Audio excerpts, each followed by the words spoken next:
Welcome friends, this is NK Thukral from Edupedia World. Today I will be discussing the chapter on cooperative society, another form of business organization.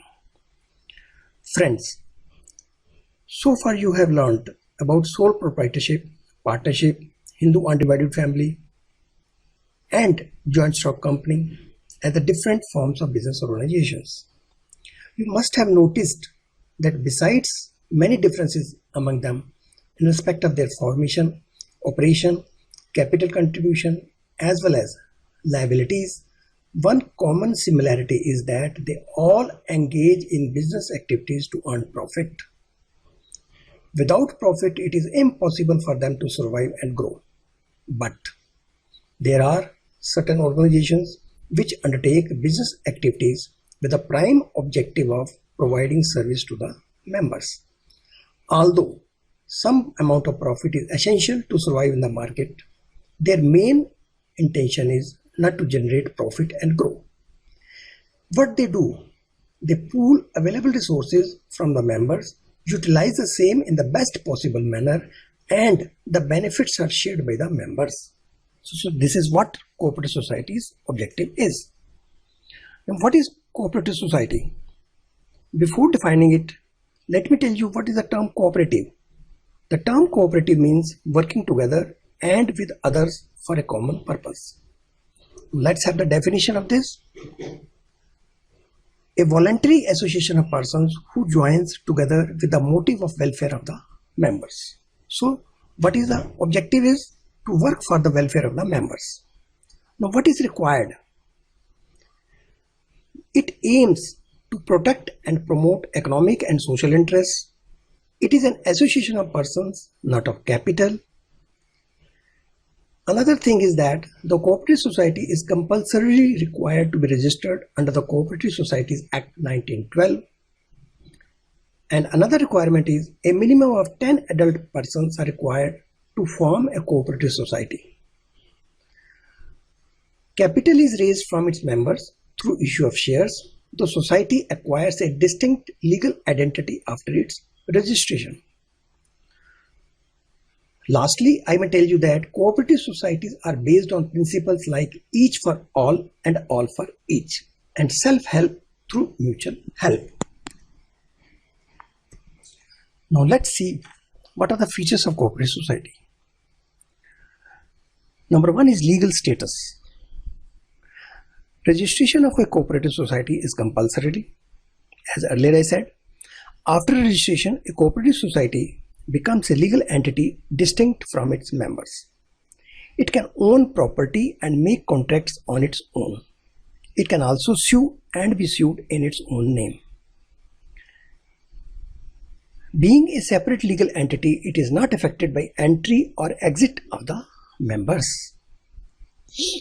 Next is voluntary membership. Another feature of cooperative society is that membership. Membership of a cooperative society is voluntary. Any person of 18 years and having a common interest can become its member. A person is free to join and leave the society whenever he desires, so by giving a notice. No one can be forced to join the association or to continue as a member. There is no bar or discrimination on the basis of religion, caste and gender. Another feature is limited liability. The liability of the members of cooperative society is limited to the extent of amount contributed by them as capital. So the maximum risk of a member is the subscribed share capital, as every member is issued shares. Another is control. Cooperative societies are run on a democratic pattern, as equality is the essence of a cooperative society. All members elect a managing committee through one man, one vote system. So the power to take decisions lies in the hands of the elected managing committee. However, members are allowed to give their suggestions, opinion and problems. Next feature is motive. What is a motive? Basic objective is service. So service, you can say service motive. The cooperative society is formed with the service motive rather than maximization of profits. If any surplus is generated As a result of its operations, it is distributed amongst the members in the form of dividend. These are the features of the cooperative society. Now let's go into the merits of cooperative society. One of the advantages of cooperative society is equality in voting status. The principle of one man, one vote governs the cooperative society. That means each member is entitled to equal voting rights irrespective of amount of capital contribution by a member. Next advantage is limited liability. Here the liability of every member is limited to the extent of shares issued to him. That means capital contributed by each member. Therefore, the risk of financial loss is limited and known.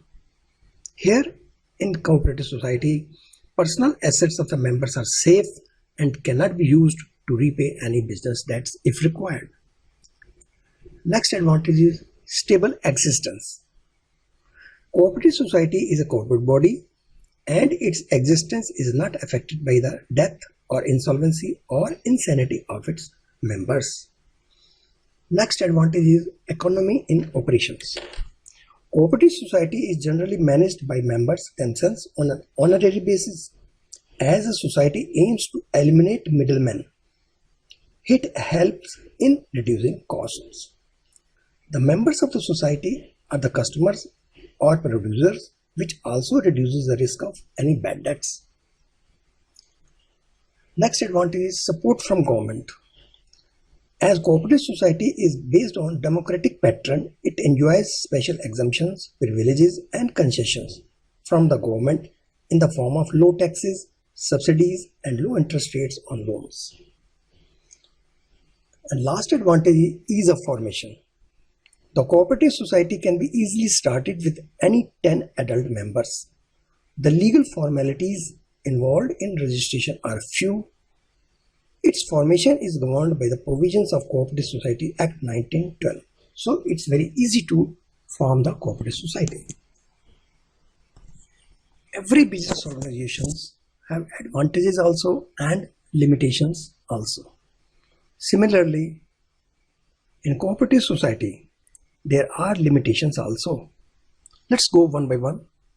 Number one is limited resources. A cooperative society faces shortage of resources as it is run by members who have very limited means. So, limited resources becomes an obstacle in cooperative society. Next is inefficiency in management. The societies are unable to employ experts because of their inability to pay them higher salaries. As students, you must be knowing that in every management, professions are required. And professionally, persons, they need higher salaries. But here, cooperative society has this type of limitation. They cannot pay high salaries. The managing committee elected by members are generally not professionally equipped to handle the management functions effectively. Next limitation is lack of secrecy. Cooperative society suffers from the lack of secrecy as its affairs are discussed openly in the meetings. They are known to all members. Every member is free to inspect any books of society at any time. So lack of secrecy is one of the shortcomings. Another is government control. In return of the privileges offered by the government, cooperative society is bound by the rules, regulations relating to auditing, submission of accounts, etc. Thus, it reduces the flexibility in operations and initiative on the part of management. Control exercised by the state cooperative department also negatively affects its freedom of operation. Another limitation is differences of opinion. What is this? There are often internal quarrels, differences of opinion and lack of cooperation among the members. It leads to difficulty in decision making. Some members attempt to give preference to personal interest at the cost of welfare motive. So this is the great limitation of cooperative society. Now let's go ahead. What are the types of cooperative societies? There are various types of cooperative societies. based on the nature of their operations, as societies can be of consumer cooperative societies, producers cooperative societies, marketing cooperative societies, farmers cooperative societies, credit cooperative societies, and cooperative housing societies. Now let's go one by one. What is consumer cooperative society? These societies are formed to protect the interest of general consumers by making consumer goods available at reasonable prices. What they do, what is the function? These societies buy goods directly from the producers or manufacturers and thereby eliminate the middlemen in the process of distribution. The examples of this type of society is Kendriya Bhandar, Apna Bazaar, and Sahakari Bhandar, etc. So these are the types of consumer cooperative societies. Next is producers cooperative societies. These societies are formed to protect the interest of small producers by making available items of their need for production like raw material, tools, equipment, machinery, etc. The examples of this type of societies are APCO, Haryana Handloom. I mean to say handloom societies are coming under the producer cooperative societies. Next is marketing cooperative societies. What is marketing cooperative society? These societies are formed by small producers and manufacturers who finds it difficult to sell their products individually. The society collects the products from the individual members and takes the responsibility of selling those products in the open market. For example, Gujarat Cooperative Milk Marketing Federation that sells Amul milk products, etc. So these are the type of marketing cooperative societies. Next is farmers cooperative societies.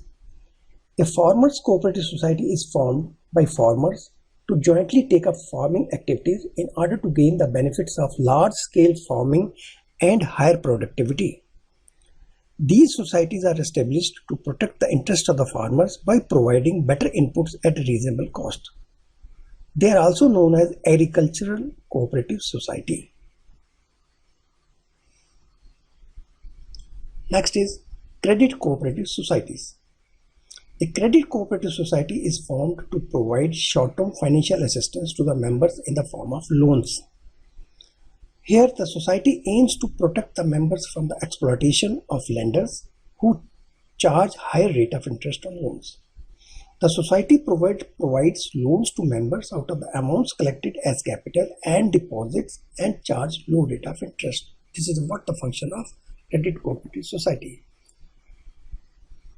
For example, Pani Panchayats Lift Irrigation Cooperative Society. Next is cooperative housing societies. These societies are formed to provide residential houses to members. They purchase land, develop it, and construct houses or flats and allot the same to members. Some societies also provide loans at low rate of interest to members to construct their own houses. For example, the employees housing societies and metropolitan housing cooperative societies are coming under these type of cooperative housing societies. Basically, the objective is the society aim is to solve the housing problems of the members and giving the option of paying in installments.